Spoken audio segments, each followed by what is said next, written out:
నిన్న మొన్నటి వరకు 137 రకాలైన పరీక్షలను జనరల్ ఆసుపత్రిలోనే నిర్వహించి ఫలితాలను మొబైల్ ఫోన్లకు పంపించే తెలంగాణ డయాగ్నోస్టిక్ సెంటర్లో టీడీ హబ్లో లిక్విడ్, డిజిటల్ వాటర్తో పాటు ఇతర కారణాల వలన పరీక్షల నిర్వహణను తాత్కాలికంగా నిలిపివేశారు. దీంతో ప్రజలు తప్పనిసరి పరిస్థితుల్లో ప్రైవేట్ ఆసుపత్రులకు వెళ్లాల్సి వస్తుంది. దీనిని ఆసరాగా చేసుకుని ప్రైవేట్ ఆసుపత్రులు ఆ పరీక్షలు, ఈ పరీక్షల పేరుతో భారీగా బిల్లులు వసూలు చేస్తున్నారు.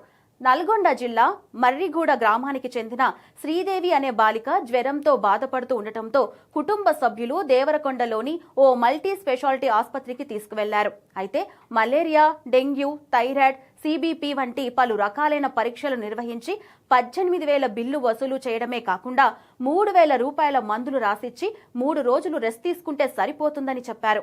ఇలా ఇష్టం వచ్చినట్టుగా పరీక్షలు నిర్వహిస్తూ వేలకు వేలు వసూలు చేస్తున్నారని ప్రజలు వాపోతున్నారు.